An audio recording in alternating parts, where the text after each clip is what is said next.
ओम परमात्मने नमः। जो भगवान की महंता को समझकर भगवान की शरण होते हैं, ऐसे भक्तों का वर्णन 16 में से 19वें श्लोक तक करने के बाद अब भगवान आगे के 3 श्लोक में देवताओं के शरण होने वाले मनुष्यों का वर्णन करते हैं। कामैस्तैः स्तैः तज्ञानाः प्रपद्यन्ते अन्य देवता तम तम नियममा स्थाय प्रकृत्या नियता स्वया। कामैस्तैस्तैः रहत ज्ञाना, उन पदार्थ अर्थात इस श्लोक के और परलोक के भोगों की कामनाओं से जिनका ज्ञान ढक गया है, आच्छादित हो गया है। तात्पर्य है कि परमात्मा की प्राप्ति के लिए जो विवेक युक्त मनुष्य शरीर मिला है, उस शरीर में आकर परमात्मा की प्राप्ति न करके वो अपनी कामनाओं की पूर्ति करने में ही लगे रहते हैं। संयोगजन्य सुख की इच्छा को कामना कहते हैं। कामना 2 तरह की होती है। यहाँ के भोग भोगने के लिए धन संग्रह की कामना, स्वर्ग आदि परलोक के भोग भोगने के लिए पुण्य संग्रह की कामना। धन संग्रह की कामना 2 तरह की होती है। पहली, यहाँ चाहे जैसे भोग भोगें, चाहे जब चाहे जहाँ और चाहे जितना धन खर्च करें, सुख आराम से दिन बीते आदि के लिए, अर्थात संयोगजन्य सुख के लिए धन संग्रह की कामना होती है। और दूसरी, मैं धनी हो जाऊं, धन से मैं बड़ा बन जाऊं आदि के लिए, अर्थात अभिमानजन्य सुख के लिए धन संग्रह की कामना होती है। ऐसे ही पुण्य संग्रह की कामना भी 2 तरह की होती है। पहली, यहाँ मैं पुण्यात्मा कहलाऊं, और दूसरी, परलोक में मेरे को भोग मिले। इन सभी कामनाओं में सत असत, नित्य अनित्य, सार असार,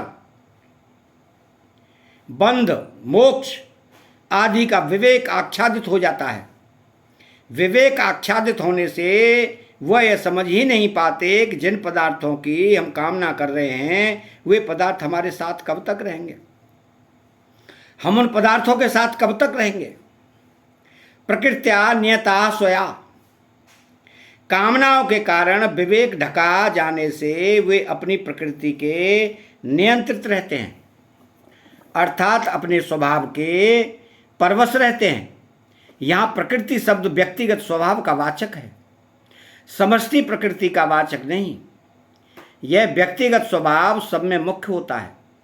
स्वभावो मूर्धन वर्तते, अतः व्यक्तिगत स्वभाव को कोई छोड़ नहीं सकता। या यस्य प्रकृति है स्वभावजनता केनापि न त्यज्यते, परंतु इस स्वभाव में जो दोष है उनको तो मनुष्य छोड़ ही सकता है। अगर इन दोषों को मनुष्य छोड़ नहीं सकता तो फिर मनुष्य जन्म की महिमा ही क्या हुई।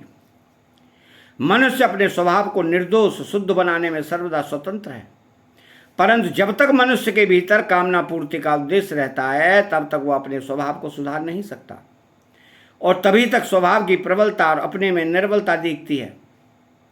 परंतु जिसका उद्देश्य कामना मिटाने का हो जाता है, वह अपनी प्रकृति, अपने स्वभाव का सुधार कर सकता है, अर्थात उसमें प्रकृति की परवशता नहीं रहती।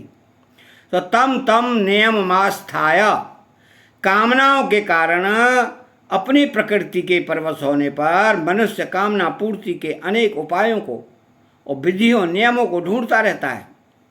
अमुक यज्ञ करने से कामना पूरी होगी, कि अमुक तप करने से, अमुक दान देने से कामना पूरी होगी, कि अमुक मंत्र का जप करने से, आदि आदि उपाय खोजता रहता है। तो उन उपायों की विधियां अर्थात नियम अलग अलग होते हैं। जैसे अमुक कामना पूर्ति के लिए अमुक विधि से यज्ञ आदि करना चाहिए और अमुक स्थान पर करना चाहिए, आदि आदि। इस तरह मनुष्य अपनी कामना पूर्ति के लिए अनेक उपायों नियमों को धारण करता है। तो प्रपद्यन्ते अन्य देवता, कामना पूर्ति के लिए अनेक उपायों और नियमों को धारण करके मनुष्य अन्य देवताओं की शरण लेते हैं, भगवान की शरण नहीं लेते। यहाँ अन्य देवता कहने का तात्पर्य है कि वे देवताओं को भगवत स्वरूप नहीं मानते हैं, प्रत्युत उनकी अलग सत्ता मानते हैं। इसी से उनको अंत वाला नाशवान फल मिलता है। अंतवंतु फलः तेषाम्। अगर वे देवताओं की अलग सत्ता न मानकर उनको भगवत स्वरूप ही माने तो फिर उसको अंत वाला फल नहीं मिलेगा, प्रत्युत अविनाशी फल मिलेगा। यहाँ देवताओं की शरण लेने में दो कारण मुख्य हुए हैं, एक कामना और एक अपने स्वभाव की परवशता। अब इसके गूढ़ भाव में भगवान के अर्थार्थी और आर्थ भक्तों में जो कामनाएं हैं वही कामनाएं इस श्लोक में वर्णित मनुष्यों में भी हैं। पर दोनों में फर्क यह है कि अर्थार्थी और आर्थ भक्तों में कामना की मुख्यता नहीं है, प्रत्युत भगवान की मुख्यता है। इसलिए वे हृत ज्ञानाः नहीं है, परंतु यहाँ वर्णित मनुष्यों में कामना की मुख्यता है, इसलिए ये हृत ज्ञाना हैं। अर्थार्थी और आर्थ भक्त तो केवल भगवान के ही शरण होते हैं, पर ये मनुष्य भगवान को छोड़कर अन्य देवताओं के उपास्य देव एक परमात्मा हों तो वे उपासक का उद्धार कर देंगे। परंतु कामनाएं भी अनेक हों और उपास्य देव भी अनेक हों तो उद्धार कौन करेगा? एक भगवान के सिवाय दूसरी की वस्ती है ही नहीं। यह ज्ञान सुख की कामनाओं के कारण ढक जाता है। यह कामना न तो प्रकृति बनाई हुई है और न परमात्मा की बनाई हुई है, प्रत्युत मनुष्य की अपनी बनाई हुई है। इसलिए इसको मिटाने की जिम्मेदारी मनुष्य पर ही है। तो हृत ज्ञाना कहने का तात्पर्य है कि यह ज्ञान नष्ट नहीं हुआ है, प्रत्युत कामना के कारण हरा गया है। इस बात को मायया पहरत ज्ञाना अज्ञानेना व्रतम ज्ञानम आदि पदों से भी कहा गया है।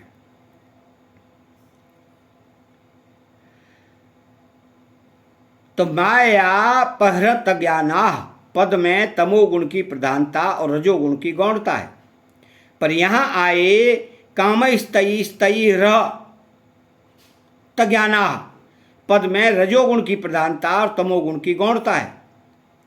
तो मायया पहरत ज्ञाना पद में अर्थ की इच्छा मुख्य है और काम स्तयी रह तज्ञाना पद में भोगों की इच्छा मुख्य है। दोनों में फर्क यह है कि माया से अपहृत ज्ञान वाले मनुष्य देवताओं का पूजन नहीं करते, पर कामनाओं से अपहृत ज्ञान वाले मनुष्य देवताओं का पूजन कर सकते हैं। कारण अर्थ से अरुचि नहीं होती तो जिम प्रतिलाभ लोभ अधिकाई, पर भोगों से अरुचि होती ही है। तो माया पहरत ज्ञाना में तो आसुर भाव का झूठ कपट बेईमानी आदि का आश्रय है, पर काम स्तयी रहत ज्ञाना में देवताओं का आश्रय है। अतः माया प्रहृत ज्ञाना में तो विशेष जड़ता है, पर काम स्तयी रहत ज्ञाना में उनकी उपेक्षा चेतनता है। अतः चैनल को सब्सक्राइब करें, बेल आइकन घंटी को दबाएं और कमेंट बॉक्स में जय श्री कृष्णा लिखें। बोलो जय श्री कृष्णा।